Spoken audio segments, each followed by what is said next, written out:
மத்தேயு எழுதின சுவிசேஷம் 6வது அதிகாரம் 33ஆம் வாக்கியத்திற்கு நேராக உங்கள் கவனத்தை திருப்புங்கள். மத்தேயு எழுதின சுவிசேஷம் 6வது அதிகாரம் 33வது வாக்கியம். வேதம் என்ன சொல்கிறது? முதலாவது தேவனுடைய ராஜ்யத்தையும், முதலாவது நீங்கள் தேவனுடைய ராஜ்யத்தையும் அவருடைய நீதியும் தேடுங்கள், அவருடைய நீதியும் நீங்கள் தேடுங்கள், அப்பொழுது இவைகளெல்லாம் உங்களுக்கு கூட கொடுக்கப்படும். அப்பொழுது இவைகளெல்லாம் உங்களுக்கு கூட கொடுக்கப்படும். கண்களை மூடி சில வினாடிகள் நமது ஆண்டவராக இயேசு கிறிஸ்து தமது வல்லமை அனுப்பி நம்மை ஆசீர்வதிப்பதற்காக, நமது ஆண்டவர் நம்மோடு பேசுவதற்காக நமது ஆண்டவரை நோக்கி பார்க்கலாம். வாரும் நேசரே, உம்முடைய மகிமையான ஆளுகை வேண்டி நாங்கள் ஸ்தோத்திர பலிகளோடு நின்று கொண்டிருக்கிறோம். அவர்கள் அவரை நோக்கி பார்த்து பிரகாசம் அடைந்தார்கள். அவர்கள் முகங்கள் வெட்கப்படவில்லை என்று வேதம் சொல்லுகிறது. ஆண்டவரே ஆசீர்வதிங்க, அளவிட முடியாத ஆசீர்வாதங்களை எங்களுக்கு தாங்க சுவாமி என் ஆண்டவரோடு வேண்டிக் கொள்ளலாம். அவர் நம்மோடு பேசுகிற தெய்வம். சீர்திரு ஏகவஸ்தை நமோ நமோ திருவடிக்கு நமஸ்தே நமோ நமோ. சீர்திரு ஏகவஸ்தை நமோ நமோ திருவடிக்கு நமஸ்தே நமோ நமோ. சீர்திரு ஏகவஸ்தை நமோ நமோ திருவடிக்கு நமஸ்தே நமோ நமோ. பார்ப்படை தாழும் நாதா பரமசத்தீர சாதா, பார்ப்படை தாழும் நாதா பரமசத்தீர சாதா, நானும் தூய வேதம் நமோ நமோ நமோ. சீர்திரு ஏகவஸ்தை நமோ நமோ திருவடிக்கு நமஸ்தே நமோ நமோ. நன்றி ஆண்டவரே, மகிமையும் தம்முடைய பிரசன்னமும் இறங்கி எங்கள் ஒவ்வொருவரையும் ஆசீர்வதிப்பதாக. தந்தையே வாரும் ஆசீர்வதியும்.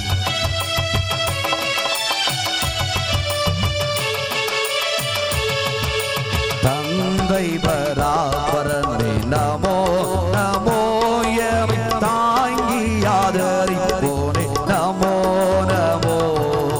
தந்தை பராபரனே நமோ நமோ, எமை தாங்கி ஆதரிப்போனே நமோ நமோ.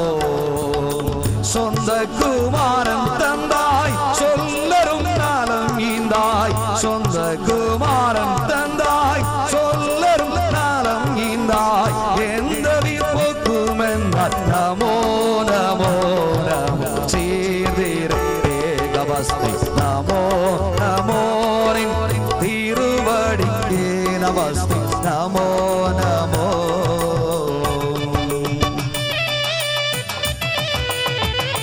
எங்கள் பாவம் அனைத்தும் மன்னித்தவரை, உம்முடைய அரசாட்சியும் ஆளுகையும் எங்களுக்கு வேண்டும். உம்முடைய புகழ் ஓங்குவதாக காத்திருக்கிறோம் ஐயனே.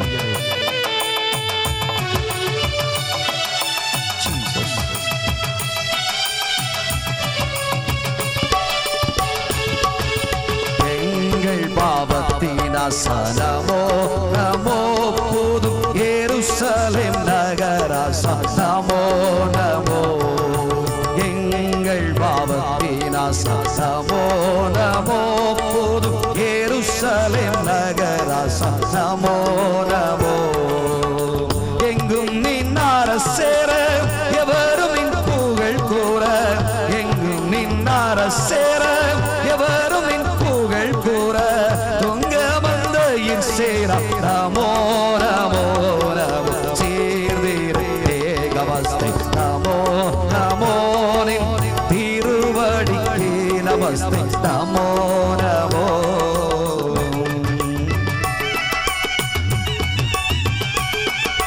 பரிசுத்தமானவரே, உம்முடைய மகிமையான பிரசன்னம், உம்முடைய அபிஷேகத்தின் நிறைவு பிள்ளைகளாகிய எங்களுக்கு வேண்டும்.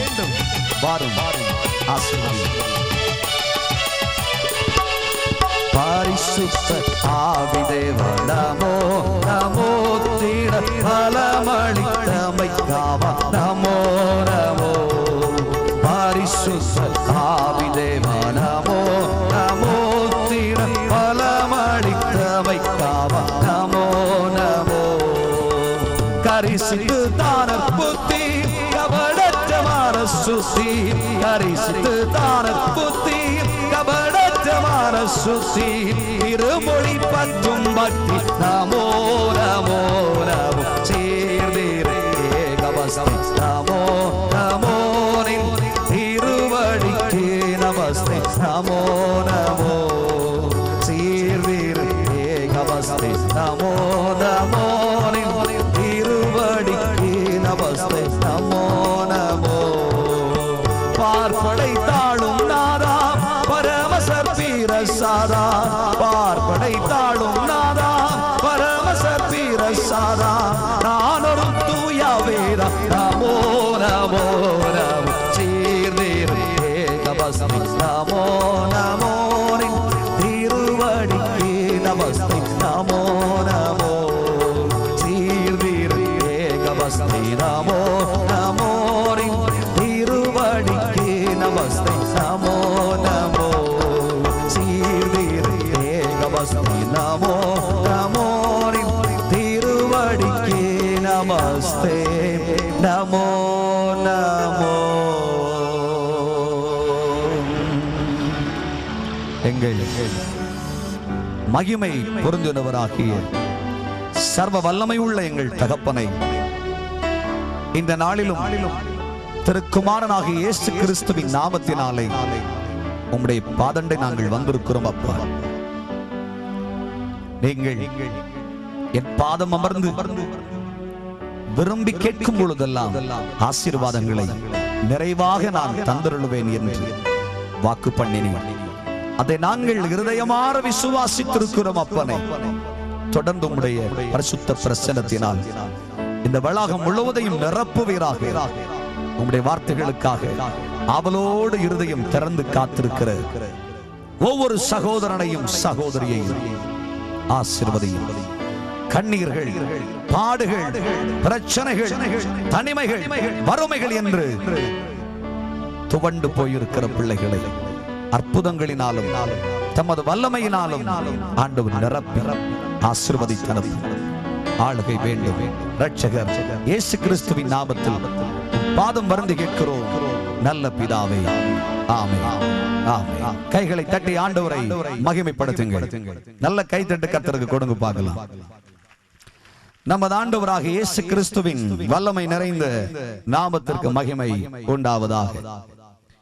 இன்றைய தியானத்திற்காக நாம் எடுத்துக்கொண்ட திருவசனத்திற்கு நேராக நம்முடைய கவனத்தை திருப்பிக் கொள்ளலாம். மத்தேயு எழுதின சுவிசேஷம் 6ஆம் அதிகாரம் 33ஆம் வாக்கியத்தில் நீங்கள் வாசிக்கும் பொழுது வேதம் என்ன சொல்கிறது?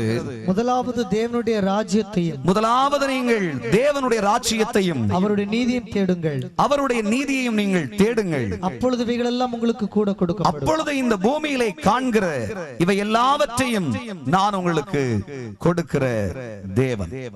இந்த இரவிலே தேவனாகிய கர்த்தர் நமக்கு ஆயத்தம் பண்ணி இருக்கிற ராஜ்யத்தை குறித்து நம்முடைய இருதயங்களிலே ஜாக்கிரதையற்று போனால், இந்த உலகத்தை ஒரு மனிதன் நம்பினானால் அவனுடைய வாழ்விலே அவன் சந்திக்கிற வேதனைகள் என்ன, பாடுகள் என்ன? இந்த உலகம் இன்றிருந்து நாளைக்கு மறைந்து விடுகிறது. இதனால் நமக்கு நிலைவரமான சந்தோஷம் இல்லை. ஆகவே ஒரு மனிதன் எல்லாவற்றுக்கும் மேலாக தேவனுடைய ராஜ்யத்தை குறித்து நம்பிக்கை உடையவனாக வாழ வேண்டும். எல்லாவற்றுக்கும் மேலாக நிலைத்திருக்கிற சாம்ராஜ்யமாகிய தேவ ராஜ்யத்தை குறித்து மனிதன் சிந்தை கொள்ள வேண்டும். எவைகளை தவறவிட்டாலும் பரவாயில்லை, தேவனுடைய ராஜ்யத்தை ஒரு மனிதன் தவறவிடக் கூடாது. அதற்கு நீங்கள் உலகத்தை நம்பி மோசம் போகாதிருங்கள். பணத்தையும் உலகத்தில் இருக்கிற செல்வத்தையும் நம்பி நீங்கள் மோசம் போகாதிருங்கள். தேவனுடைய கிருபையை நீங்கள் இழக்கக்கூடாது என்பதை உங்கள் சிந்தைக்கு நான் கொண்டு வர வேண்டும். தேவனுடைய பிள்ளைகளை, முதலாவது என்கிற இடத்தை நமது ஆண்டவராகிய தேவன் எதிர்பார்க்கிறார். வேதத்தில் நீங்கள் வாசிக்கும் பொழுது அநேகர் முதலாவது இடம் என்பதை தேவனுக்கு கொடுப்பதற்கு பதிலாக இந்த உலகத்திற்கு கொடுத்தார்கள். இந்த பூமியிலே காண்கிற செல்வங்கள், மேன்மைகள் என்று பேசப்படுகிற இந்த உலகத்திற்குரிய எல்லாவற்றிற்காகவும் செலவழித்தார்கள். அதனால் அநேகர் தேவனுடைய கிருபையை போக்கடித்து விட்டார்கள். தேவனுடைய மகத்துவமான நன்மையை தவறவிட்டு விட்டார்கள். அன்பர்களே, இந்த பூமியில் எல்லாவற்றுக்கும் மேலாய் தரப்பட்டிருக்கிற தேவனுடைய ஆசீர்வாதங்கள், தேவனுடைய நன்மைகள், நமக்காக தேவன் ஆயத்தம் பண்ணி இருக்கிற தேவ ராஜ்யத்தின் மகத்துவங்கள், இவைகளை குறித்து உங்கள் இருதயத்தில் சிந்தை கொள்ளுங்கள். தேவ ராஜ்யத்தை குறித்து நம்பிக்கை கொள்ளுங்கள். இன்றைக்கு அநேகர் இந்த உலகத்தில் வாழும் காலத்திலே ஏதோ சில காலம் இந்த பூமியில் வாழ்ந்திருக்கிறோம். சுபிட்சமான ஒரு வாழ்க்கை எனக்கு வேண்டும், அதற்காய் சம்பிரயமாய் நன்மைகளை நான் பெற்றுக்கொள்வதற்கு எவ்வளவு முயற்சி செய்ய வேண்டுமோ அவ்வளவு அதிகமாய் நான் முயற்சி செய்ய வேண்டும் என்று காலையிலிருந்து மாலை வரையிலேயும் நன்றாக உழைப்பார்கள். 24 மணி நேரமும் தங்களுடைய சிந்தை எல்லாம் அதைத்தான் சொல்லும். நான் ஒரு பெரிய மனிதனாக, ஒரு செல்வச்சீமானாக இந்த பூமியிலே வாழ வேண்டும் என்பது என்னுடைய விருப்பம்.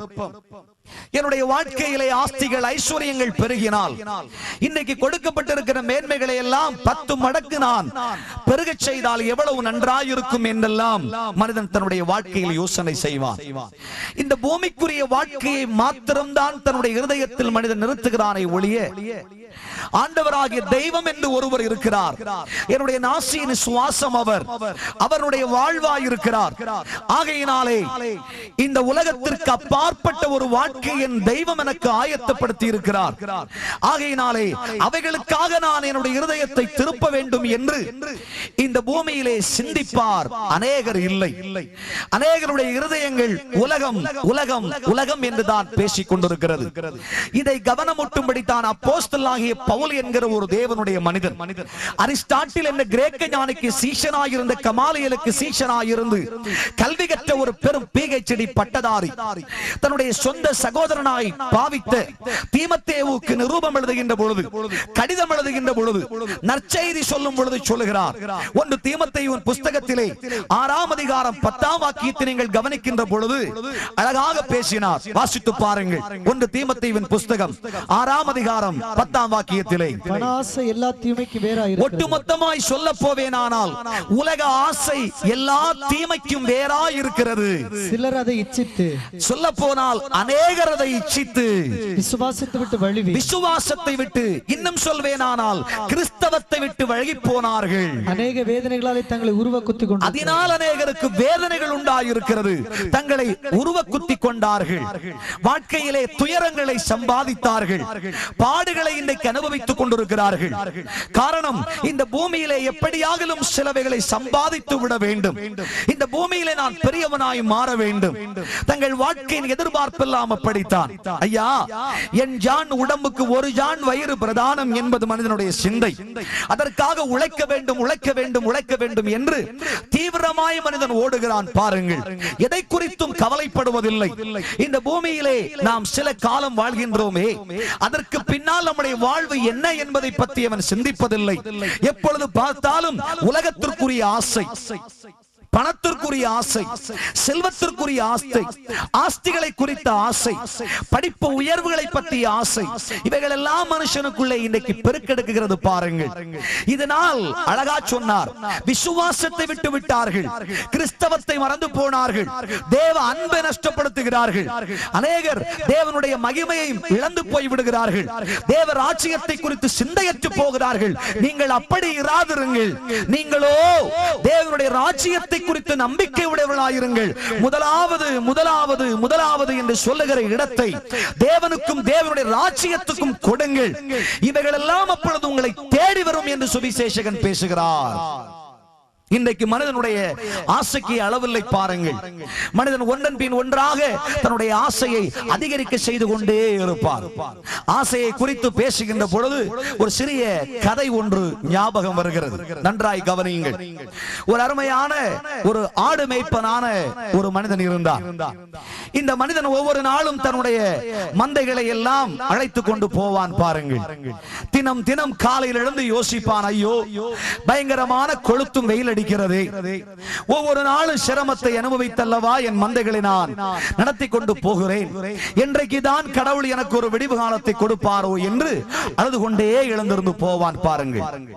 ஒரு நாள் இவ்விதமாக காலையில் எழுந்தான். மகா பயங்கரமான வெயில் அடித்துக் கொண்டிருக்கிறது.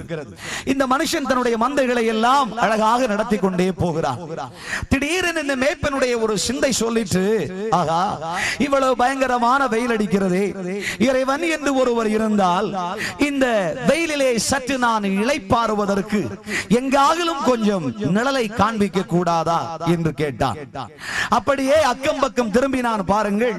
தூரத்திலே ஒரு சிறிய மரம் ஒன்று காட்சியளித்தது. உடனே இந்த மேய்ப்பன் நினைத்தான், ஆகா இந்த வெயிலிலே ஒரு சிறிய நிழல் ஒன்று கிடைக்குமாற் போல் இருக்கிறது என்று இந்த மேய்ப்பன் ஓடி போனான் அந்த மரத்தண்டையிலே. இந்த மரம் பாருங்கள் ஒரு விசேஷித்த வரம் பெற்ற மரம். இது இந்த மேய்ப்பனுக்கு தெரியாது. இந்த மேய்ப்பன் என்ன செய்தான், இந்த மரத்தடிக்கு போனான், அங்கே உட்கார்ந்தான்.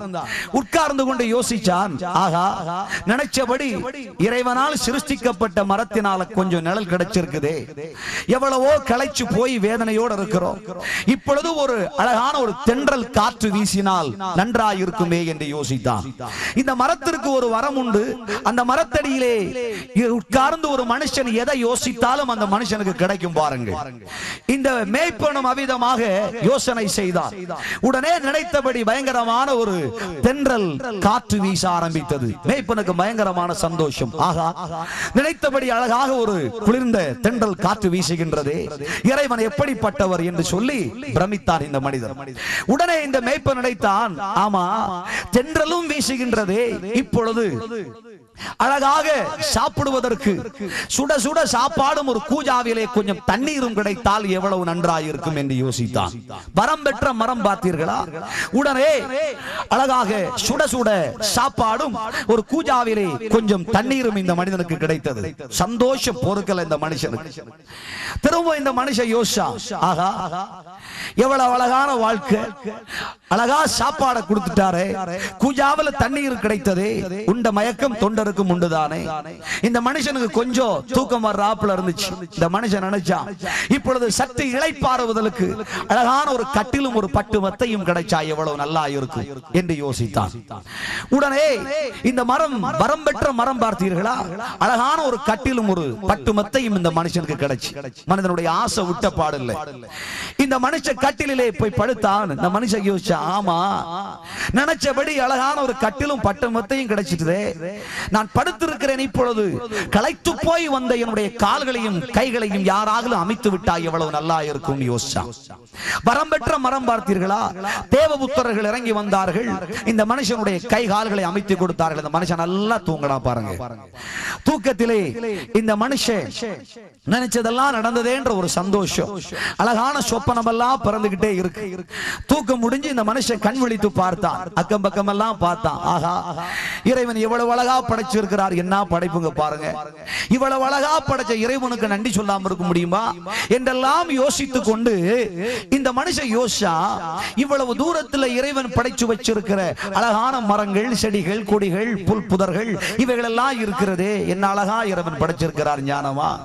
இந்த புதர்கள் எல்லாம் இருக்கிறதே, இந்த புதர்களுக்குள்ளே ஒரு புலி இருந்தால் எப்படி இருக்கும், இந்த புலி வந்து என்னை கவ்விக்கொண்டால் எப்படி இருக்கும் என்று நினைத்தானா. வரம் பெற்ற மரம் பார்த்தீர்களா? இந்த மேய்ப்பர் நினைச்சபடியே அந்த புதருக்குள்ளே இருந்தது ஒரு புலி. அந்த புலி ஓடி வந்து இந்த மேய்ப்பனை கவ்விக்கொண்டு போய்விட்டது. வாழ்க்கையும் முடிஞ்சு போச்சு. மனுஷனுடைய ஆசைக்கு அளவே கிடையாது பாருங்க. ஆண்டவர் கண்ணீர் வடிச்சு பாவம் பார்த்து, ஐயா நீ வருத்தப்படாதன்னு சொல்லி கொஞ்சோண்டு ஆசீர்வாதத்தை கொடுப்பார். ஆண்டவர் 100 ரூபாய் ஆசீர்வாதத்தை கொடுத்தா மனுஷனுக்கு ஆசை விடுமா? கடவுளே உனக்கு கண்ணு நாக்கு மூக்கு இருந்தா என்னை இப்படி ஆசீர்வதிப்பியா? கொடுக்கிறதே 1000 கொடுக்க கூடாது? 1000 கொடுத்தா கேட்பான், ஆண்டவரே 10,000 கொடுக்க கூடாதாம்பா. 10,000 கொடுத்தா விட்டுருவானா? லட்சம் கொடுக்க கூடாதாம்பா. லட்சம் வந்தா மனுஷன் விடுவானா? கோடியா கொடுக்க கூடாதான்னு கேட்பான். மனுஷனுடைய ஆசைக்கு அளவில்லை. அப்போஸ்தலனாகிய பவுல் சொன்னார், பண ஆசை, உலக ஆசை எல்லா தீமைக்கும் வேறாயிருக்கிறது. இன்னைக்கு மனுஷனுக்குள்ளே எழும்புகிற இந்த ஆசைகள், இவைகள் எல்லாம் மனுஷனை அழித்துக் கொண்டே இருக்கிறது. பாருங்கள், அநேகரதுனால ஐஸ்வர்யவான்கள் ஆக விரும்பினவர்கள், உயர்ந்தவர்களும் சிறந்தவர்களும் பெரியவர்களுமாக மாற விரும்பின அநேகர் தங்கள் வாழ்க்கையை கெடுத்தார்கள். கண்ணிகளிலே சிக்குண்டு போனார்கள், துயரங்களை சம்பாதித்தார்கள், பாடுகளை அனுபவித்தார்கள் என்று வேதம் சொல்கிறது. அருமையானவர்களே, ஆகையினாலே தேவனுடைய பிள்ளையே, உங்களுடைய இருதயம் எல்லாம் சிந்திக்கிறதும் யோசிக்கிறதும் எல்லாம் தேவனும் தேவனுடைய ராஜ்யமுமாய் இருப்பதாக. தேவனுக்கு ஏற்றவர்களை நாங்கள் சிந்திப்போம் என்று சொல்லுங்கள். ஆண்டவராகிய தேவனுடைய மகத்துவத்தை குறித்தே நாங்கள் பேசுவோம் என்று சொல்லுங்கள். தேவனுடைய ராஜ்யத்தை குறித்து மனிதனுடைய இருதயத்திலே நம்பிக்கை இல்லை. அதனாலதான் உலகத்தில் இருக்கிற அழிந்து போகிற இந்த நன்மைகளுக்காக மனுஷன் ஆசித்துக் கொண்டிருக்கிறான். தேவனுடைய பிள்ளையே, உங்கள் ஆசை, உங்கள் விருப்பம், உங்கள் இருதயத்தின் ஏக்கமெல்லாம் தேவனுடைய ராஜ்யமாய் இருக்கட்டும். என்னைக்கு நான் தேவனுடைய ராஜ்யத்தை பார்ப்பேன், என்னைக்கு பரலோகத்தை நான் தரிசிப்பேன், பரலோகத்தின் தேவனாகிய கர்த்தரை முகமுகமாய் பார்க்கும் நாள் என்னாலோ என்று சொல்லி உங்கள் இருதயங்கள் ஏக்கப்படுவதாக. முதலாவது ஆண்டவராகிய தெய்வம் என்று சொல்லுங்கள். தேவ மனுஷன் சொல்லுகிறார், இவை எல்லாவற்றையும் விட்டு விடுங்கள். அநேகர் இப்படி உலகத்தை பற்றி சிந்தை உடையவர்களாக இருந்ததனால அழிஞ்சு போனாங்க. விசுவாசத்தை தங்கள் வாழ்க்கையை விட்டு கலைந்து விட்டார்கள். அநேகர் வேதனைகளிலே சிக்குண்டு போனார்கள், அநேகர் துயரப்பட்டார்கள் என்று சொல்லுகிறார். ஆகவே தேவராஜ்யத்தை நேசிங்க, உங்க வாழ்க்கையில ஆசீர்வாதமாய் வாழலாம். வேதத்தில் நீங்கள் வாசிக்கும் பொழுது சில ஐஸ்வர்யவான்கள், உயர்ந்தவர்கள் இவ்விதமா உலகத்தை நம்பி தேவராஜ்யத்தை இழந்து விட்டார்கள். அவர்களை உங்கள் கவனத்துக்கு நான் கொண்டு வர வேண்டும். முதலாவதாக லூக்கா எழுதின சுவிசேஷத்திலே 12ஆம் அதிகாரத்திலே 16ஆம் வாக்கியத்தில் நீங்கள் வாசிக்கும் பொழுது அங்கே ஒரு மனிதனை பற்றி வேதம் சொல்லுகிறது. கொஞ்சம் வாசிங்க பாஸ்டர். அல்லாமல் ஒரு ஊமை அவர்களுக்கு சொன்னார். அல்லாமலும் ஆண்டவராகிய இயேசு கிறிஸ்து ஒரு ஊமையை சொன்னார்.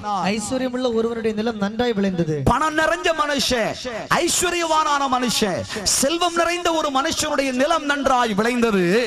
அப்பொழுது நான் என்ன செய்வேன்? இந்த மனுஷன் சொன்னா, ஐயா நான் என்ன செய்வேன்? என் தானியங்களை சேர்த்து வைக்கிறதுக்கு இடமில்லையே. என்னுடைய விளைச்சல் இந்த முறை இவ்வளவு அதிகமாக இருக்கிறதே, நான் தானியத்தை எப்படி சேர்த்து வைப்பேன்? நான் ஒன்று செய்வேன். நான் ஒன்று செய்ய போகிறேன். என் களஞ்சியங்களை இடித்து பெரிதாக கட்டி சேர்த்து வைப்பதற்காய் வைத்திருக்கிறதான இந்த களஞ்சியத்தை இடித்து நான் பெரிதாக கட்டப் போகிறேன். எனக்கு விளைந்த தானியத்தையும், எனக்கு விளைந்த தானியத்தை எல்லாம், என் பொருட்களையும் அங்கே சேர்த்து வை. இந்த பொருட்களை எல்லாம் அதிலே நான் சேர்த்து வைக்க போகிறேன். பின்பு ஆத்துமாவே, பின்பு நான் சொல்லுவேன், ஆத்துமாவே உனக்காக அநேக வருஷங்களுக்கு, உனக்காக அநேக வருஷங்களுக்கு அநேக பொருட்கள் சேர்த்து வைக்க, அநேக பொருட்கள் சேர்த்து வைக்கப்பட்டிருக்கிறது. நீ இளைப்பாரி புசித்து குடித்து, நீ இளைப்பாரி புசித்து குடித்து பூரிப்பாயிரு என்று பூரிப்பாயிரு என்று என் ஆத்துமாவோடே சொல்லுவேன் என்று சொன்னார். நல்லா கவனிங்க. இந்த மனுஷன் ஒரு ஐஸ்வர்யவான். இவன் வாழ்க்கையிலே எல்லா செல்வங்களையும் பெற்றிருந்த ஒரு மனுஷன். பலமுறை தன்னுடைய நிலத்தை பண்படுத்தி அறுவடை காலத்துக்காக காத்திருப்பான். ஆனால் எல்லா முறையும் காத்திருக்கிறத விட இந்த முறை இந்த மனுஷன் ரொம்ப அதிகமா எதிர்பார்த்து கொண்டே இருக்கிறான். காரணம், நன்றாக உழைத்த ஒரு உழைப்பாளி. அதனால உழைத்ததற்கு பலனாக எப்படியாகிலும் அதிகமான அறுவடை வருமே என்று எதிர்பார்க்கிறான். அப்படியே நினைச்சபடியே இந்த முறை அறுவடை அதிகமாய் வந்துவிட்டது. தன்னுடைய விளைநிலத்தை பார்த்த உடனே சந்தோஷமாக, விளைச்சல் எல்லாம் எவ்வளவு நிறைய இருக்குது. உடனே யோசிச்ச அந்த மனுஷன், நல்ல ஞானியான மனுஷன், தன்னுடைய விளைச்சலை யாரும் கெடுத்து விடக் கூடாது என்று சொல்லி இவை எல்லாவற்றையும் சேர்த்து வைக்கிறதுக்காக களஞ்சியத்தை வச்சிருந்தான். களஞ்சியத்தை பார்த்தா சிறிதா இருக்கிறது. நல்ல மனுஷன் இல்லைங்களா? அதை உடைத்து பெரிதாக கட்டினான். எல்லாவற்றிலேயும் கண்ணியமான மனுஷன். இந்த உலகத்து செல்வத்து மேல அவ்வளவு பிரியம் இருந்து இந்த மனிதனுக்கு அதை யாரும் எடுத்து செல்ல கூடாது என்கிற நல்ல நம்பிக்கை இந்த மனுஷனுக்குள்ள இருந்தது. பாதுகாப்பை கொடுத்தான். எல்லாம் நல்லதுதான்.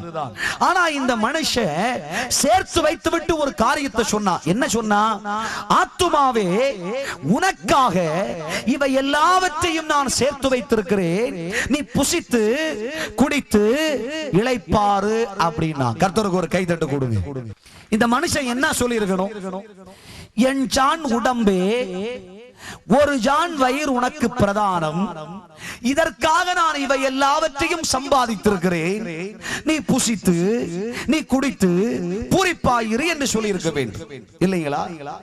ஆனா இந்த மனுஷன் சொன்னா, ஆத்துமாவே உனக்காக இவை எல்லாவற்றையும் சம்பாதித்தேன். இந்த மனுஷன் நினைச்சா ஐஸ்வர்யம் இருந்தா, பணம் இருந்தா, செல்வம் இருந்தா ஆத்துமாவை சம்பாதித்துக் கொள்ளலாம். இந்த மனுஷன் நினைச்சா செல்வத்தின் செருக்கு இருந்தால் தேவராஜ்யத்தை சந்திச்சிடலாம், பரலோக வாழ்க்கை கிடைச்சிரும். இந்த மனுஷன் நினைச்சா ஆத்துமாவை காத்துக் கொள்ளலாம். ஆத்துமா என்கிற மனுஷனுக்கு அதுதான் சந்தோஷம் நினைச்சா. இந்த பூமியில் இருக்கிற இந்த அழிந்து போகிற மனிதனுக்கு சந்தோஷம் இருக்கிறதோ இல்லையோ, தனக்குள்ளே தரப்பட்ட ஆத்துமா என்கிற பொக்கிஷத்திற்கு இந்த பணம், இந்த உலகத்தில் இருக்கிற செல்வம், இந்த ஆஸ்தி, இவைகள் எல்லாம் வாழ்வை கொடுக்கும் என்று நினைத்தான். தவறி போனான் அந்த காரியத்தில். ஆண்டவர் அந்த மனுஷனை பார்த்து என்ன சொன்னார்? மதிகேடனே, புத்தி கெட்டு போன மனுஷனை, நீ தவறி போனாய். ஒன்று மட்டும் எனக்கு சொல்லுகிறேன், நீ ஆஸ்திகளை சேர்த்தாய், செல்வத்தை சேர்த்தாய். இன்றைக்கு உன்னுடைய ஜீவன் போகுமானால் நீ சேர்த்த இவைகள் எல்லாம் யாருடையது ஆகும் என்று கேட்டார். தேவனுடைய பிள்ளைகளை ஒன்று மாத்திரம் சிந்தித்துக் கொள்ளுங்கள். உலகத்துல மனுஷன் எவ்வளவுதான் சம்பாத்தியத்தை சம்பாதிச்சாலும் சரி, எவ்வளவு பணம், மேன்மை, புகழ் ஒரு மனுஷனுக்கு கிடைச்சாலும் சரி, ஒரு மனுஷன் ஆத்துமத்தை சம்பாதிக்காவிட்டால் அவன் நிர்பந்தமான ஒரு மனுஷன். அநேகர் நினைக்கிறார்கள் உலகத்துல நல்ல ஆசீர்வாதம் கிடைச்சி கடவுளுக்கா நல்லா கொடுத்தா பரலோகம் போயிடலாம் என்று நினைக்கிறார்கள். இதெல்லாம் ஆகாத காரியம். இதெல்லாம் ஒரு மனுஷனுக்கு சாத்தியம் இல்லை. இன்னைக்கு அநேகர் இதைத்தான் விரும்பிக் கொண்டிருக்கிறார்கள். உலகத்துல கிடைக்கிறதெல்லாம் கடவுளுக்கா கொடுத்துட்டோம்னா ஆத்துமா சாந்தி அடையும் என்று நினைக்கிறார்கள். ஆத்துமா வாழும் என்று சொல்கிறார்கள். இல்லை என்பர்களே, இவைகள் ஒன்றுக்கும் சாத்திய கூறுகள் இல்லை. ஆக ஒரு மனுஷன் தன்னுடைய ஆத்துமாவை குறித்து கரிசனை உள்ளவனாக மாற வேண்டும். காரணம், ஆத்துமா என்று சொல்வது பரலோகத்திற்குரியது, தேவனுடைய ராஜ்யத்திற்குரியது. ஆகவே மனுஷன் சரீரத்திற்காக கவலைப்படுகிறானோ இல்லையோ, இந்த உலகத்து நன்மைகளுக்காக கவலைப்படுகிறானோ இல்லையோ, ஒரு மனுஷன் கண்டிப்பாக தன் ஆத்துமத்துக்காக கவலைப்பட்டுத்தான் ஆக வேண்டும். உலகத்துல எவ்வளவு படிப்பு இருந்தாலும் சரி, எவ்வளவு உயர்வு இருந்தாலும் சரி, எவ்வளவு பெரிய பணிகள் நமக்கு கொடுக்கப்பட்டிருந்தாலும் சரி, எவ்வளவு ராஜமரியாதை உலகம் நமக்கு தந்தாலும் சரி, நம்முடைய ஆத்துமத்தை நாம் சம்பாதித்துக் கொள்ளாவிட்டால், ஆத்துமாவை குறித்து கரிசனையற்று போனால், நாம் இந்த உலகத்துல நடைப்பிணமான மனுஷனாய் இருக்கிறோம். இந்த உலகத்துல கிறிஸ்தவ வாழ்க்கை செய்வதில் பிரயோஜனம் கிடையாது. இன்றைக்கு சிந்திச்சு பாருங்க, எவ்வளவோ நன்மைக்காக, மேன்மைக்காக, ஒரு பணிக்காக, உயர்வுக்காக, வெளிநாட்டு பயணத்துக்காக எவ்வளவோ சிரமப்படுகிறோம். என்றைக்காக உங்களுக்குள்ளே ஆத்துமான்ற ஒரு மனுஷன் இருக்கிறானே, இந்த மனுஷனை பத்தி என்னைக்காவது நீங்க சிந்திச்சிருக்கிறீங்களா? இன்றைக்கு சொல்லுவார்கள், ஆத்துமா என்று ஒன்று இருக்கிறது என்றால் அது எங்கே இருக்கிறது அப்படின்னு ஒருத்தர் பார்த்ததே கிடையாது. எல்லா மனுஷனுக்குள்ளேயும், இந்த சிறிய பிள்ளைகள் முதலாக பெரியவர்கள் வரையிலும் எல்லாருக்குள்ளேயும் ஆத்துமான ஒரு பொக்கிஷத்தை வச்சிருக்கிறார். இந்த ஆத்துமா என்று சொன்னால் என்ன? ஆதியாகமத்தின் புஸ்தகத்துல ஆண்டவர் அழகா மனுஷனை படைத்தேன் எழுதியிருக்கிறார் இல்லைங்களா? அழகா படைச்சார். தன்னுடைய சொந்த சாயலினால மனுஷனை உருவாக்கி அழகான கையும் காலும் கொடுத்து, அழகான கண்ணை கொடுத்து, மூக்கு கொடுத்து, அழகான வாயெல்லாம் கொடுத்து மனுஷன் அழகா பொம்மையா படைச்சார். பாருங்க, ஆண்டவர் பார்த்துக்கிட்டே இருந்தார். என்னடா மனுஷன் அழகாவே இருக்கிறான். கண் இருந்து காண முடியாத மனுஷனா, கால் இருந்து நடக்க முடியாத மனுஷனா, கை இருந்து கிரியை செய்ய மனுஷன், கிரியை செய்ய கூடாத மனுஷனா இருக்கிறானே, என்ன செய்யலான்னு யோசிச்சுட்டு ஆண்டவர் பார்த்தார். இந்த மனுஷனுக்கு ஜீவனை கொடுத்தா என்ன? உடனே நாசியிலே மனுஷனுக்கு சுவாசத்தை, பைபிள் சொல்லுகிறது, தேவனுடைய சுவாசம் மனிதனுக்குள் ஊதப்பட்டது. அந்த நேரத்தில் பைபிள் பேசுகிறது, அவன் ஜீவன் பிளஸ் ஆத்துமாவானான், ஜீவ ஆத்துமாவானான். கர்த்தருக்கு ஒரு கைத்தட்டு கொடுங்க. அப்படியானால் எந்த மனுஷனுக்கு ஜீவன் இருக்கிறதோ அந்த மனுஷனுக்கு ஆத்துமா இருக்கிறது. இந்த ஆத்துமா என்று சொல்லுவது நாசியின் சுவாசத்தை கொடுத்த நமது சர்வ வல்லவராகிய தேவனுடைய கரத்திலிருந்து ஒரு மனிதனுக்குள்ளே வைக்கப்பட்ட பொக்கிஷம். பாருங்க, இன்னைக்கு உலகத்துல நாம் நினைக்கிறோம் நம்முடைய சரீரத்திற்கு இருக்கிற மேன்மை எல்லாம் பெரிது, நம்ம சரீரத்தை எவ்வளவு கண்ணியமா நினைச்சுக்கிட்டு இருக்கிறோம், இந்த உலகத்தில் இருக்கிற நன்மையை பத்தி எவ்வளவு ஜாக்கிரதையா நினைச்சுக்கிட்டு இருக்கிறோம். ஒரு மனுஷனுடைய சரீரம் பாருங்கள், இந்த சரீரத்துக்கு ஆண்டவர் கொடுத்திருக்கிற மரியாதை என்ன என்கிறது நீங்க கவனிக்கணும். அழகா சொன்னார், ஒரு சரீரம் தேவ ஆலயமா இருக்கிறது, அதுக்குள்ளாடி ஒரு பொக்கிஷம் வச்சிருக்கிற, அது உலகத்தை பார்க்க மனுஷன் பார்த்தான், மனுஷனுடைய சரீரத்தை பார்த்துட்டு சொன்னா, ஏயா உன் சரீரம் இருக்குது, 2000 ரூபாய் செப்பல் போடுறியே, அழகா 10,000 ரூபாய்க்கு சேலை கட்டுறியே, இவ்வளவு பெரிய அழகு சிங்காரம் எல்லாம் உன் சரீரத்துக்கு கொடுக்கறியேன்னு அழகா மனுஷன் ஒரு ஸ்டேட்மெண்ட் கொடுத்தான். ஏயா மனுஷனுடைய சரீரம் ஆஃப்டர் ஆல் 6 ரூபாய் 40 காசு தான் விலை இருக்குது, அதனால இது அழிந்து போகிற சரீரம்னு சொன்னான். கர்த்தருக்கு ஒரு கைத்தட்டு கொடுங்க பார்க்கலாம். என்னதான் மனுஷனுக்கு அழகு இருந்தாலும் சரி, எவ்வளவாயிரம் ரூபாய்க்கு ஒரு மனுஷன் துணிமணியை வாங்கி அலங்காரம் செஞ்சாலும் சரி, ஒரு மனுஷனுடைய சரீரத்துக்கு 6 ரூபாய் 40 காசு தான் விலை. பாருங்க, மனுஷன் செத்து போனா அவனுக்கு என்ன மதிப்பு இருக்கிறது? ஆனால் இந்த மனுஷனுக்குள்ளே ஆண்டவராகிய தெய்வம் ஆத்துமான் ஒரு பொக்கிஷத்தை வச்சிருக்கிறார். அது ஜீவனுக்குரியது. அதை பத்தி பைபிள் சொல்லுகிறது. மனுஷன் உலகம் முழுவதையும் ஆதாயமாக்கினாலும் தன் ஆத்துமாவை நஷ்டப்படுத்தினால் அவனுக்கு லாபம் என்ன? மனுஷனுடைய ஆத்துமா இந்த உலகத்தை பார்க்கிலும் விலையேற பெற்றது.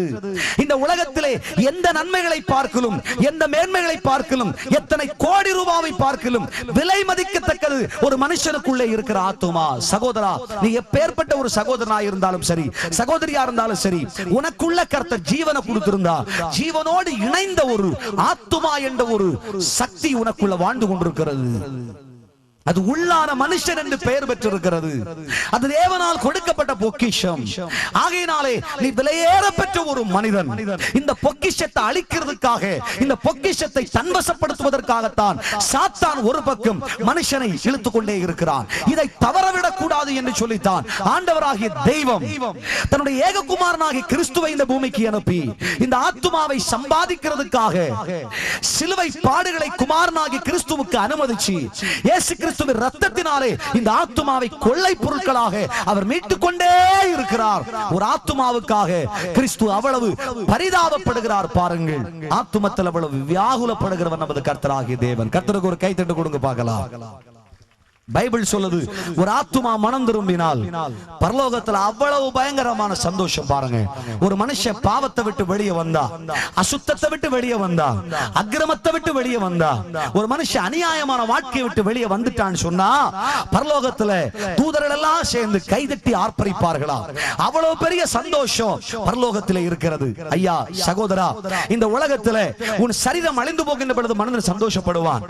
இந்த உலகத்துல நீ பாவ வழிக்கு செல்லுகின்ற பொழுது மனிதன் சொல்லுவான், ஆஹா எவ்வளவு நேர்த்தியான வழி, இது விசாலமான வழி அல்லவா, நீ தைரியமாய் சந்தோஷமாய் போ என்று சொல்லி உன்னை அனுப்பி கொண்டே இருப்பான். உன் வாழ்க்கையை தொலைத்துக் கொண்டே இருப்பான். பாருங்கள், ஆனால் அதற்காக பரலோகம் தினமும் அழுது கொண்டே இருக்கிறது.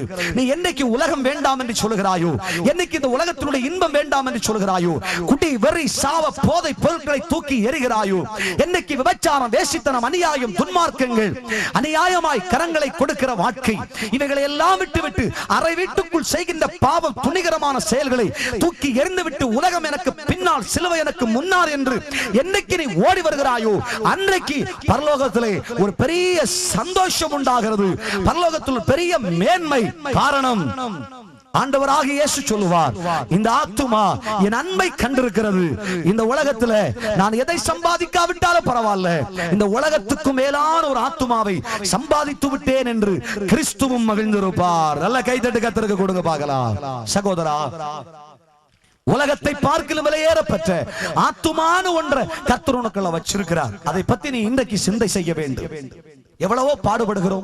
காலையிலிருந்து நல்லா படிக்கணும்னு நினைக்கிறோம், நல்ல ஒரு வேலையை வாங்கணும்னு நினைக்கிறோம், பணத்தெல்லாம் சம்பாதிச்சு 4 பேருக்கு முன்னாடி நல்ல அழகான ஒரு வாழ்க்கை வாழணும்னு நினைக்கிறோம், கோடி கட்டி மாடி கட்டி வாழணும்ன்றது நம்முடைய விருப்பம். ஐயா, உனக்குள்ளே இருக்கிற ஆத்துமாவை பத்தி யோசனை செய்திருக்கிறாயா?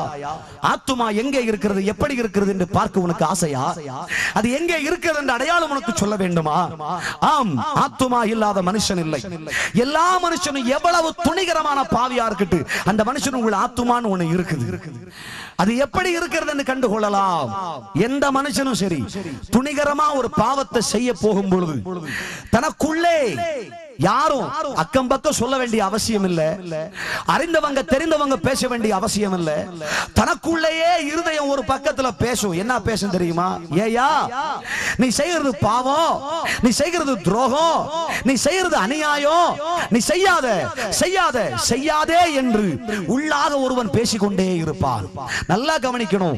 இருதயத்திலே ஒரு சத்தம் எழும்புகிறது அல்லவா, இருதயத்திலே ஒரு யோசனை உண்டாகிறது, இருதயத்தில் போகாத செய்யாத இது தவறு பாவம் என்று சொல்லுது. இதைத்தான் உள்ளான மனுஷன் அப்படின்னு பைபிள் சொல்லுது. கர்த்தருக்கு ஒரு கைத்தட்டு கொடுங்க. இது செத்து போன மனுஷன் ஒருவனும் இந்த பூமியில் இருக்க முடியாது. எல்லா மனுஷனுடைய எவ்வளவு பெரிய துரோகியானாலும் அவன் இருதயம் பேசத்தான் செய்யும். பாருங்க, இந்த மனுஷனுக்கு பேரு ஆத்மீக மனுஷன். ஐயா, நீ உலகத்துல சம்பாத்தியம் இருந்தா, பணம் இருந்தா, உயர்வு இருந்தா, பதவி இருந்தா, நீ இந்த மனுஷனை திருப்தி செய்ய முடியாது. இவனை திருப்தி செய்யலாம் என்றால் ஒரே ஒரு வழி, இந்த ஆத்துமாவை கொடுத்தவரும் இந்த ஆத்துமாவை பாதுகாக்க வல்லவரும் இந்த ஆத்துமாவுக்கு உயிர் நாடியுமாய் இருக்கிற கர்த்தராகிய இயேசு கிறிஸ்துவினாலே மாத்திரமே. இயேசு கிறிஸ்து ஒரு மனுஷனுடைய இருதயத்துக்குள்ள வந்தாச்சுன்னா இந்த ஆத்துமாவை அவன் சம்பாதித்து விட்டான். அவன் இனிமேல் உலகத்துக்குரியவன் அல்ல, அவன் உன்னதத்துக்குரியவனாக மாறுகிறான். கைத்தட்டி ஆண்டவரை மகிமைப்படுத்துங்கள். நீங்கள் எதை நேசிக்கிறீர்களோ இல்லையோ, எதை தேடி பெற்றுக் கொள்கிறீர்களோ இல்லையோ, உங்க ஆத்துமாவை நீங்கள் இன்னைக்கு தேடி பெற்றுக் கொள்ளுங்கள். காரணம், ஆத்துமா வாழ்ந்தா மனுஷன் வாழ ஆரம்பிச்சிருவான். உன் ஆத்துமா வாழ்வது போல நீ எல்லாவற்றிலும் வாழ்ந்து நீ சுகமா இருக்கலாம். ஆத்துமா செத்து போனா நீ செத்து போயிருவே. ஆத்துமா வாழ்ந்தா உனக்கு சுகம் உண்டாயிரும். ஆத்துமா எப்படி சாகும்? பாவத்தினால சாகும். எசேக்கியேல் தீர்க்கதரிசி பேசினார், பாவம் செய்கிற ஆத்துமா சாகும் என்று பேசினார். ஆமா சகோதரா சகோதரி, ஆகையினாலே ஆத்துமாவை உலகத்தால திருப்திப்படுத்த முடியாது, ஆத்துமாவை பணத்தால திருப்திப்படுத்த முடியாது, ஆத்துமாவை செல்வத்தினால திருப்திப்படுத்த முடியாது, களஞ்சியத்திலே சேர்க்கப்பட்ட மேன்மைகளினாலே திருப்திப்படுத்த முடியாது. ஆகவே இந்த ஆத்துமாவை கிறிஸ்துவினாலே திருப்தி செய்வதற்கு ஆண்டவராகிய இயேசு என்கிற பொக்கிஷ திருப்தி செய்வதற்கு இன்றைக்கு இயேசுவை தேடுங்கள், தேவனை தேடுங்கள், தேவ ராஜ்யத்துக்குரிய நன்மையை தேடுங்கள். இந்த மனுஷன் தன்னுடைய ஐஸ்வரியத்து மேல நம்பிக்கை வச்சு ஆண்டவருடைய அன்பை இழந்து போனான். இன்னொரு மனுஷனை பத்தி பைபிள் சொல்லுது. லூக்கா சுவிசேஷத்துல 16ஆம் அதிகாரம் 19ஆம் வாக்கியத்துக்கு வாருங்க. அங்கேயும் ஒரு பெரிய செல்வச்சீமானான ஒரு மனுஷன். படிங்க பாஸ்டர். ஐஸ்வரியமுள்ள ஒரு மனுஷன் இருந்தான். ஐஸ்வர்யம் செல்வ நிறைஞ்ச ஒரு மனுஷன் இருந்தான். அவன் இரத்தாம்பரமும் விலையேறப்பட்ட வஸ்திரமும் தரித்து மிக சம்பிரயமாய் பூமியிலே வாழ்ந்து கொண்டிருந்தான். லாசரு என்னும் பெயர் கொண்ட ஒரு தரித்திரனான மனுஷன் பருக்களினால் பாதிக்கப்பட்டவனாய் இருந்தான். நாய்கள் எல்லாம் வந்து அவனுடைய பருக்களை நக்கிற்று. பின்பு அந்த தரித்திரனும் மரித்தான். இந்த ஐஸ்வரியவானும் மரித்தான். ஐஸ்வரியவான் மரித்து இந்த தரித்திரனும் மரித்து அடக்கம் செய்யப்பட்டார்கள். பாதாளத்தில் அவன் வேதனைப்படுகிற போது, ஆனால் இந்த ஐஸ்வரியவான் பாதாளத்துக்கு போனால் இந்த தரித்திரன் தேவனுடைய ராஜ்யத்தில் ஆபிரகாமினுடைய மடியிலே இளைப்பாறினான். அப்பொழுது அந்த மனுஷன், தகப்பனாகிய ஆபிரகாமே, பாதாளத்திலே கிடந்து கொண்டு தகப்பனாகிய ஆபிரகாமே, நீர் எனக்கு கொஞ்சம் மனம் இறங்கி லாசரு தன் விரல் நுனியை தண்ணீர், லாசரு என்ற தரித்திரன் வீட்டில் வாழ்ந்த மனுஷன், மேஜையில் விழும் துணிக்கைகளினால் பசியை ஆற்றிக் கொண்டிருந்த மனுஷன், அவனுடைய இந்த விரலை தண்ணீரிலே நனைத்து ஒரு சொட்டு தண்ணீரை என் நாவிலே கொடுக்க கூடாதா என்று கேட்டான். அதற்கு அழகா முற்பிதா சொன்னார், உனக்கும் எனக்கும் சந்திக்கிறதுக்கு ஒரு பெரிய பிளவு, பெரிய தூரமே இருக்குது, முடியாதுன்னு சொன்னான். வீட்டுல போய் நல்லா படிங்க. இந்த மனுஷன் ஒரு பெரிய செல்வச்சீமான் பாருங்கள்.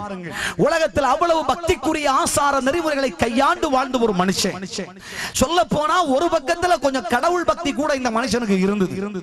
ஆனா இந்த மனுஷன் ஐஸ்வர்யத்து மேல, செல்வத்து மேல, உலகத்து மேல அவ்வளவு ஆர்வம் கொண்ட மனுஷன். எதை தேடினாலும் தேடாவிட்டாலும் பரவாயில்லை, உலகம் ஐஸ்வர்யம் சம்பிரயமான வாழ்க்கை என்று பேசினவன்.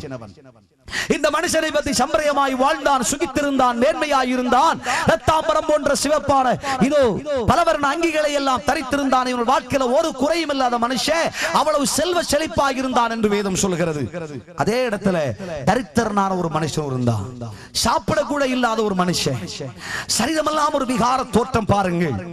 இந்த மனுஷனை பார்த்தா யாருக்கும் பிடிக்காது. ரெண்டு பேரும் மரித்து போனார்கள். இந்த மனுஷனுக்கு நல்ல ஆசார நெறி நிறைந்த நல்ல அடக்காராதனை கிடைச்சு, கிறிஸ்தவ பக்திக்குரிய முறையில நல்ல அடக்கம் இந்த மனுஷனுக்கு கிடைச்சு. பாருங்க, பைபிள் சொல்லுது, ஒரு மனுஷன் எவ்வளவுதான் நன்மைகளை, ஆஸ்திகளை, மேன்மைகளை பெற்றிருந்தாலும் அவைகளை ஒரு மனுஷன் அனுபவிக்க வேண்டுமானால் அதிகாரம் அளிப்பது ஆண்டவருடைய கிருபை, இரக்கம் என்று சொல்லப்பட்டிருக்கிறது. பிரசங்கி 3ஆம் அதிகாரத்தில் சொல்லப்பட்டிருக்கிறது, ஐயா ஒரு மனுஷன் 100 பிள்ளைகளை பெற்றாலும் சரி, அந்த மனுஷனுக்கு பிரேத கல்லறை முதலாய் இல்லாமல் போகுமானால் அப்படின்னு வேதம் சொல்லுது. அப்படின்னா இந்த மனுஷன் நல்ல மனுஷன், கடவுளால் கொடுக்கப்பட்ட ஆசீர்வாதம் எல்லாம் அனுபவிச்ச மனுஷன், நல்லடக்கம் கிடைச்ச மனுஷன். சொல்ல போனா இந்த மனுஷன் பாதாளத்துல கிடக்கிற போது கூட ஆத்தும வாரம் கொண்டவனா இருந்த மனுஷன். இன்னும் சொல்ல போனா இந்த மனுஷன் நல்லா ஜெபிக்கிற மனுஷன். இன்னும் சொல்ல போனா விசுவாசத்தில் அவ்வளவு வைராக்கியமா இருந்த மனுஷன்.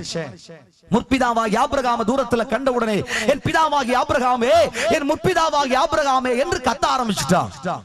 ஆபிரகாமை அறிந்திருந்தால் இவன் விசுவாசத்தை குறித்து அறியாது இருந்திருப்பானா? விசுவாசத்தை அறிந்திருந்தால் இவன் விசுவாசியாது இருந்திருப்பானா? இந்த மனுஷன் இவ்வளவெல்லாம் பக்திக்குரிய காரியங்களிலே கரிசன காண்பிச்ச மனுஷன் பாருங்க. மரித்து போனார்கள். மரித்து போன போது ஐஸ்வர்யவான் பாதாளத்துக்கு போயிட்டான். ஆனால் லாசருன்ற மனுஷன் பரலோகத்துக்கு போனா. என்ன வேடிக்கையா இருக்குது! ஐஸ்வர்யவான்கள் தேவராஜ்யத்துக்கு போக முடியாதா? நன்மைகள் இருந்தா தேவராஜ்யத்துல இடம் இல்லையா? உண்டு. ஐஸ்வர்யவான் தேவனுடைய ராஜ்யத்தில் பிரவேசிப்பது ஊசியின் காதல ஒட்டகம் நுழைகிறது போல அரிதான காரியம் அப்படின்னு சொன்னார். தேவனுடைய பிள்ளையே, ஐஸ்வர்யவான் தேவனுடைய ராஜ்யத்தில் பிரவேசிக்க முடியாது என்று இல்லை. அப்படியானால் கிறிஸ்தவர்கள், கிறிஸ்தவ குடும்பங்கள் எல்லாம் தரித்திரவாசிகள் பேச வரல. ஐஸ்வர்யவான் சம்பிரயமா வாழணும், சந்தோஷமா வாழணும், சுகமா வாழணும். இந்த மனுஷன் எல்லா வாழ்க்கை கடைசியா 30-31 வசனத்தை படிச்சுக்கிறான். பைபிள் சொல்லுது, இந்த மனுஷனோ மனம் திரும்பாததினாலே, வேதத்துல படிச்சுக்கிறான், ஐயா எனக்கு 5 சகோதரர்கள் இருக்கிறார்கள், அவர்கள் இங்க வரக்கூடாது. அவர்கள் மனம் திரும்புவதற்காக நீர் அங்கே இந்த மரித்து போன லாசருவை அனுப்பி சுவிசேஷம் சொல்லணும்னு சொல்றார். அழகா ஆபிரகாம் சொன்னார், மோசே தீர்க்கதரிசி அங்க இருக்கிறாங்க, மரித்தோர்ல இருந்து ஒருத்தன் எழுந்து போனா கூட அவங்க சுவிசேஷம் நம்ப மாட்டாங்க. உண்மைதான். செத்து போன ஒரு மனுஷன் எழுந்து வந்து சுவிசேஷம் பிரசங்கம் பண்ணனாலும் இந்த காலத்துல கிறிஸ்தவன் தேவனுடைய வசனத்தை ஏற்றுக்கொள்ளுவானா? கொள்ள மாட்டான். நம்ப முடியாது என்று தான் சொல்லுவான். பாருங்க, அதைத்தான் அன்னைக்கு சொன்னார். ஏயா இதெல்லாம் நடக்காத விஷயம் என்று பேசினார். இந்த மனுஷன் சொல்றான், ஐயோ அவர்கள் மனம் திரும்பாம போனா பாதாளத்துக்கு வந்துருவாங்களே.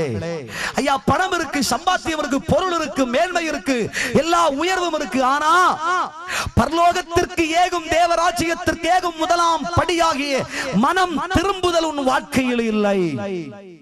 கிறிஸ்தவ சத்தியத்தின்படி பேச போனால் ரட்சிப்பை பெற்றுக் கொள்ளுகின்ற வாழ்க்கை இல்லை. பாவம் செய்த ஆத்துமாவே, அநியாயம் செய்த ஆத்துமாவே, அக்கிரமம் செய்த ஆத்துமாவே, இன்றைக்கு ஆண்டவராகிய தேவனோடு பேசுகிறார். நீ மனம் திரும்பாத பட்சத்திலே தேவனுடைய கோபாக்கிற தேசத்திற்கு வரும். ஆண்டவராகிய கர்த்தர் மனம் திரும்பாத மனுஷனை தண்டிப்பார், கண்டிப்பார் என்று வேதத்திலே வாசிக்கிறோம். ஆக்கினைக்குள்ளாக அந்த மனுஷன் தீர்க்கப்படுவான். ஆகவே மனம் திரும்ப வேண்டும். இந்த ஐஸ்வர்யமா சொல்றாரு, மனம் திரும்பாதனால நான் இங்க வந்துட்டேன். அப்புறம் சொல்றாரு, தேவராஜ்யத்துக்கு நான் போக வேண்டியது, ஆனா சபை ரெஜிஸ்டர்ல என் பேர் இருந்துச்சு. தேவராஜ்யத்துல ஆண்டவருடைய சத்திய புஸ்தகத்துல, ஜீவ புஸ்தகத்துல என் பெயர் அற்று போனவனாய் இருந்தேன். ஜீவ புஸ்தகத்தில் பெயர் எழுதப்படல, ஆகையினால பாதாளத்துக்கு போயிட்டேன். ஆனா லாசரு பாருங்க, தரித்திரமான மனுஷன், இந்த பூமியில செல்வம் இல்ல, சாப்பாடு இல்ல, தன் சரீரம் எல்லாம் உருக்குலைஞ்சு போச்சு, நாட்டம் எடுக்கிற ஒரு சரீரம். இந்த உலகத்திலே எல்லாம் இழந்து போனாலும் தன் ஆத்துமாவை இந்த மனுஷன் சம்பாதித்துக் கொண்டான். இன்றைக்கு நான் மரித்து போவேன், ஆனாலும் தேவராஜ்யத்திலே நான் இளைப்பாறுவேன். கைகளை தட்டி ஆண்டவரை மகிமைப்படுத்துங்க பார்க்கலாம்.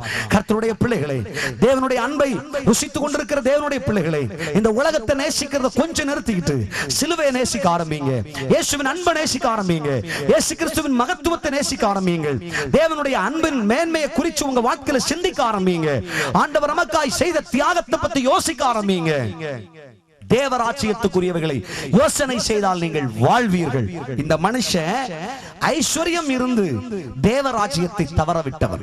இன்னொரு மனுஷனை பத்தி பைபிள் சொல்லுது. சீக்கிரமா போனோம்னா லூக்கா எழுதின சுவிசேஷத்துல 18ஆம் அதிகாரம் 18ஆம் வாக்கியம் கொஞ்சம் சீக்கிரமா படிங்க பாஸ்டர். பைபிள் என்ன சொல்லுது? அப்பொழுது தலைவன் ஒருவன் அவரை நோக்கி, தலைவன் ஐஸ்வர்யவானான ஒரு மனுஷன் இயேசுவை தேடி வந்தான். நல்ல போதகரே, நல்ல போதகரேன்னு சொன்னா பாஸ்டர்னு சொன்னா, நித்திய ஜீவனை சுதந்திரித்துக் கொள்வதற்கு நான் தேவராஜ்யத்தை சுதந்தரித்துக் கொள்வதற்கு கர்த்தருடைய ராஜ்யத்தில் பிரவேசிப்பதற்கு நான் என்ன செய்ய வேண்டும் என்று கேட்டான். அதற்கு ஆண்டவராகிய இயேசு சொன்னார், விபச்சாரம் செய்யாதிருப்பாயாக, கொலை செய்யாதிருப்பாயாக, களவு செய்யாதிருப்பாயாக, பொய் சாட்சி சொல்லாதிருப்பாயாக, உன் தகப்பனின் தாயை கனம் பண்ணுவாய் என்கிற கட்டளைகளை எல்லாம் நீ கை கொண்டிருக்கிறாயான்னு கேட்டார். அதற்கு அந்த மனுஷன் சொன்னான், இவையெல்லாம் என் சிறு வயதிலிருந்தே நான் கடைபிடித்து வருகிறேனே இயேசுவேன்னு சொன்னான். இயேசு அதை கேட்ட உடனே சொன்னாரு, உன்னிடத்தில் ஒரு குறை உண்டு, உன்னிடத்தில் ஒரு குறை இருக்கிறது. உனக்கு இருக்கிற எல்லாவற்றையும் உலகம், ஆஸ்தி, செல்வம், ஐஸ்வர்யம் நீ பேசுறியே, பெரிதா இவைகளை பற்றி சொல்லிக் கொண்டிருக்கிறாயே, இவை எல்லாவற்றையும் விட்டு தரித்திரத்துக்கு கொடுத்து விட்டு வா என்று சொன்னார். இந்த மனுஷனுக்கு கோபம் வந்துச்சு, பைபிள் சொல்லுது. அதனால இந்த மனுஷன் பரலோகம் கிடைக்காம போனாலும் பரவாயில்ல, இயேசு கிறிஸ்து இல்லாம போனாலும் பரவாயில்ல, ஆண்டவரே உலகத்தையும் பணத்தையும் செல்வத்தையும் விட மாட்டேன்ட்டான். கர்த்தருக்கு ஒரு கைதட்டு கொடுங்க பார்க்கலாம். ஆனா இந்த மனுஷன் ஒரு ஒழுக்கசீலன், ஒரு குணசீலன் சொல்லலாம் பாருங்க, நற்குணசீலன். இந்த மனுஷன் ஆண்டவராகிய இயேசுவை பார்க்கும்படி வந்தான். பைபிள் சொல்லுது, இந்த இயேசு கிறிஸ்துவை பார்க்க இவன் ஓடி வந்தான். இது அவனுடைய வாஞ்சையை பத்தி பேசுது. இயேசுவை கண்டவுடனே முழங்கால் படியிட்டான். இதனுடைய தாழ்மையை பத்தி பேசுது. உடனே ஆண்டவருக்கு ஆராதனை செலுத்த ஆரம்பித்தான். இது நன்றி அறிதல் உள்ள இருதயத்தை பத்தி பேசுது. அப்புறம் இந்த மனுஷன் கேட்கிறான், நித்திய ஜீவனை, பரலோகத்தை, தேவ ராஜ்யத்தை சுதந்தரிக்க நான் என்ன செய்யணும் அப்படின்னா, பரலோகத்துக்கு போக ஆசைப்பட்ட மனுஷன் இயேசு அழகா கேட்டார், ஏயா நீ கற்பனைகளில் இவைகளை எல்லாம் கை கொண்டிருக்கிறாயா? உடனே இந்த மனுஷன் சொன்னான், ஆமா இயேசுவே, சிறு வயது முதல் இவை எல்லாவற்றையும் கடைபிடித்து வந்தேன். இயேசு என்ன செஞ்சார்? கேட்டதை ரொம்ப ஞானமா கேட்டார். 1ஆம் கற்பனை, 2ஆம் கற்பனை, 3ஆம் கற்பனை, 4ஆம் கற்பனையை விட்டு விட்டு 5ஆம் கற்பனையில இருந்து ஆரம்பிச்சார். 5ஆம் கற்பனையில ஆரம்பிச்சு 10 வரையும் சொன்னார். ஏயா இதெல்லாம் கடைபிடிச்சிருக்கிறியா? ஆமா ஆண்டவரே, சிறு வயது முதலே கடைபிடித்து வந்தேன். அப்படின்னா இந்த மனுஷன் ஒரு சன்மார்க்கவாதின்னு சொல்லலாம். தவறு செய்யாத, பாவம் செய்யாத நான் வாழ்ந்த மனுஷன் அப்படின்ற. ஆனா இயேசுவுக்கு தெரியும், இந்த மனுஷன் 1ஆம் கற்பனையிலே தவறி போன மனுஷன். 1ஆம் கற்பனை என்ன சொல்லுங்க? என்னை அன்றி உனக்கு வேறு தேவர்கள் உண்டாயிருக்க வேண்டாம். 1ஆம் கற்பனையே இயேசு சொல்லலையே.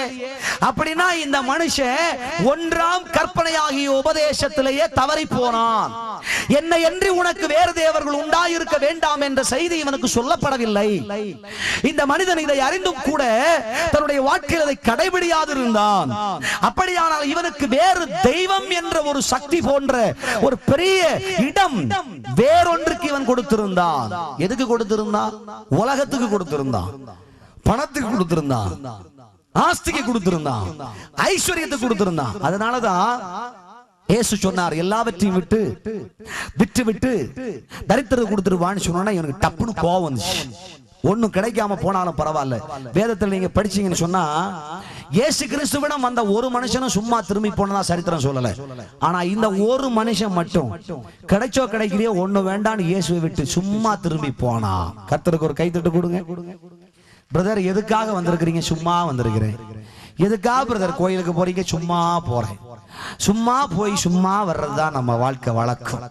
இந்த மனுஷன் அப்படிதான், சும்மா போனான், சும்மா வந்துட்டான் பாருங்க. இவன் வாழ்க்கை கடைசியா ஏயா எவை வேண்டுமானாலும் விடலாம், ஆனா உலகம், பணம், ஆஸ்தி உன்னை விட மாட்டேன். பரலோகம் கிடைக்காம போனாலும் பரவாயில்ல, ஒரு கிறிஸ்தவ ஆசார நெறி முறைகளை கடைபிடித்த ஒரு நல்ல கிறிஸ்தவவாதியாக நீங்கள் இருக்கலாம். வேதத்தை கற்று தேறின ஒரு மனுஷனா இருக்கலாம்.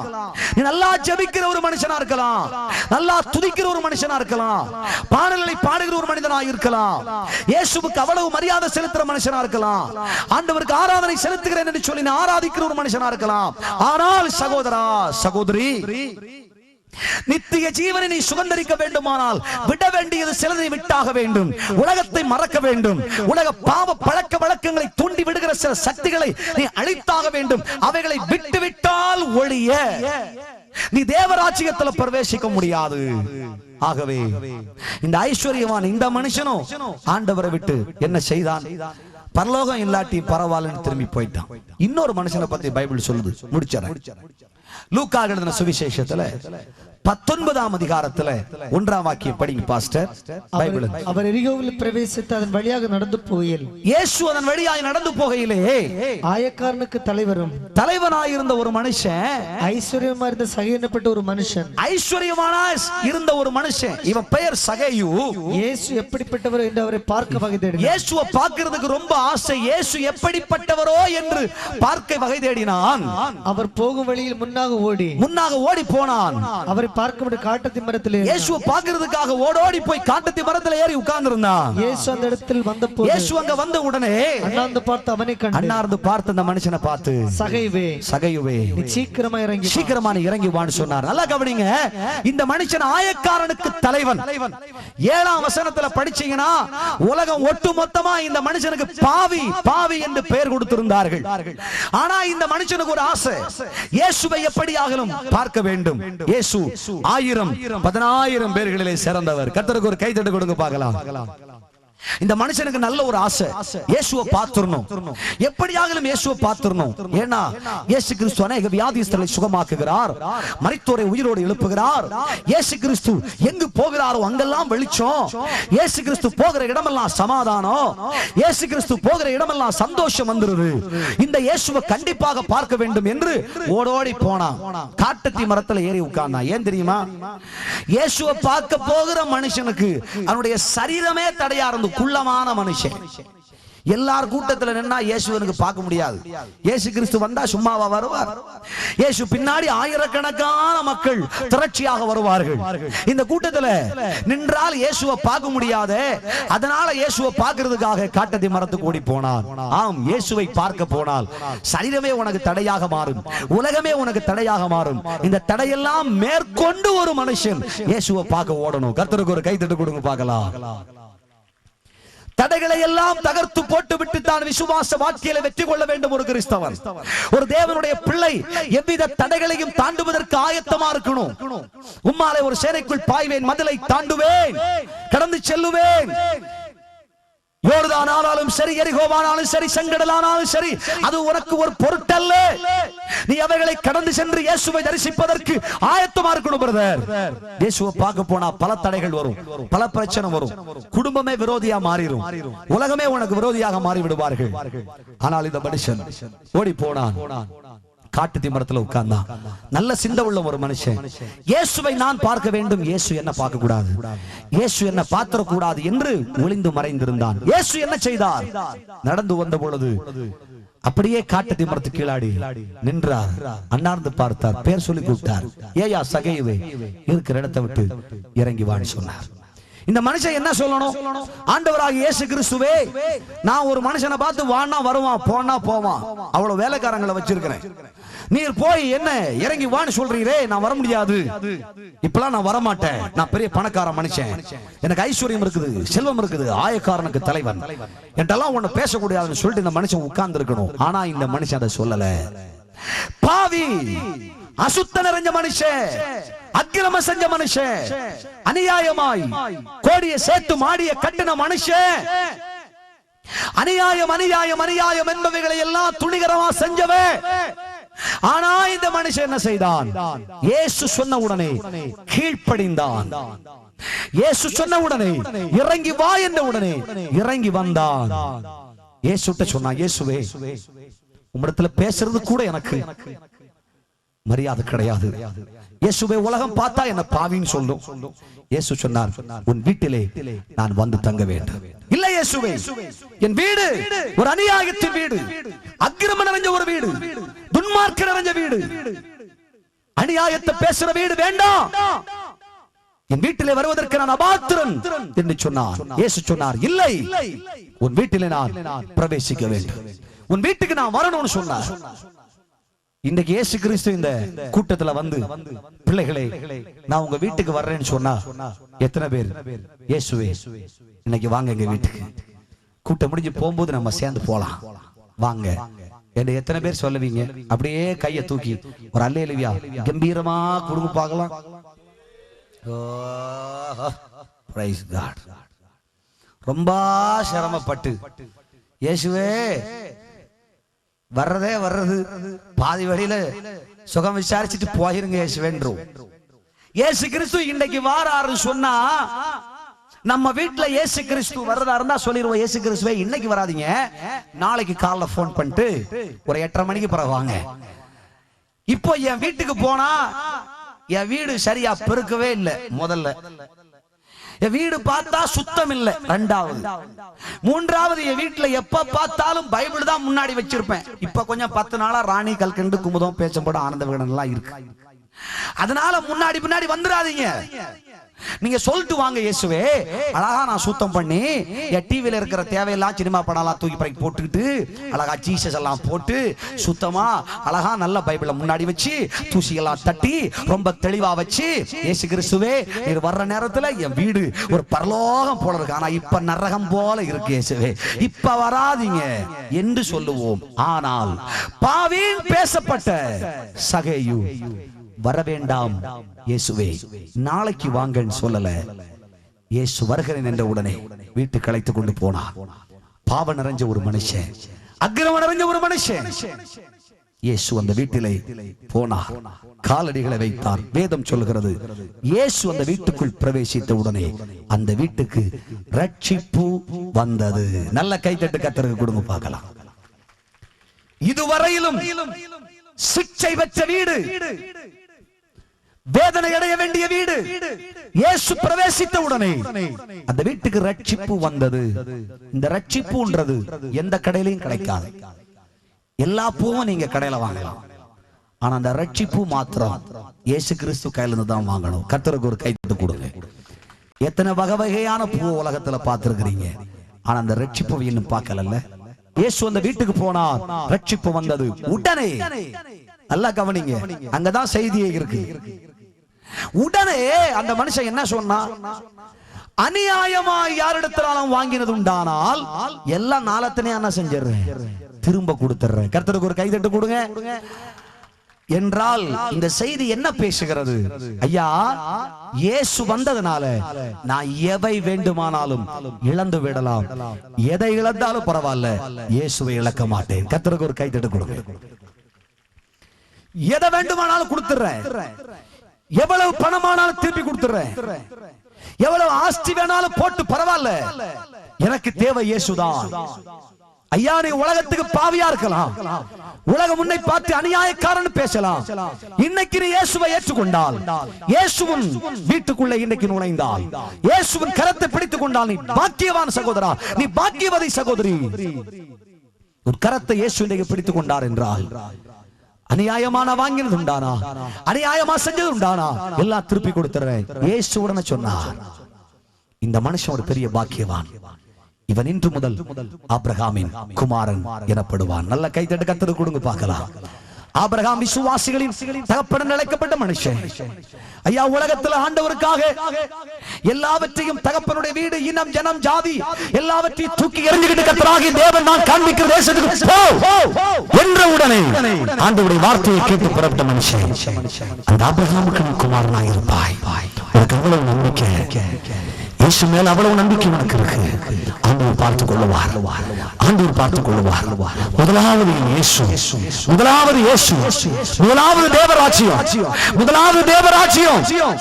அதற்காக நான் எவை வேண்டுமானாலும் தூக்கி எறிஞ்சிடுறேன். இயேசு எனக்கு போதும். இன்றைக்கு இந்த மனுஷனை போல ஆண்டவருடைய பாதத்துல, ஆமா என் வாழ்க்கையை வீணா தொலைச்சு சென்றது. எத்தனையோ பாவ சாபத்துக்கு அடிமையாக்கி, உலக செல்வத்துக்கு அடிமையாக்கி, உலகத்துல சம்பிரயமான வாழ்க்கைக்கு என்று விட்டு கொடுத்து வாழ்க்கையை அழிச்சிட்டேன். இனிமே முடியாது. இயேசு எனக்கு போதும், இயேசு எனக்கு போதும், இயேசு என்கிற மேன்மை எனக்கு போதும். எல்லாவற்றுக்கும் மேலாக நான் இயேசுவை எதிர்பார்த்திருக்கிறேன். இயேசு எனக்கு வேண்டும், இயேசு போதும், இயேசு போதும். முதலாவது இயேசு. இயேசு எனக்கு ஆயத்தம் பண்ணி வச்சிருக்கிறேன் நல்ல ராஜ்யத்தின் வாழ்க்கை எனக்கு வேண்டும் என்று சொல்கிற பிள்ளைகள் இருக்கிறீர்களா? நீங்க எதை இழந்தாலும் பரவாயில்ல, இயேசு நன்மை இழக்காதீங்க. எவைகளை நீங்கள் தவற விட்டாலும் பரவாயில்ல, தேவராஜ்யத்தை தவற விடாதீங்க. எவைகளை இழந்து போனாலும் பரவாயில்ல சகோதரா, தேவனுடைய மகத்துவத்தை இழக்காதே.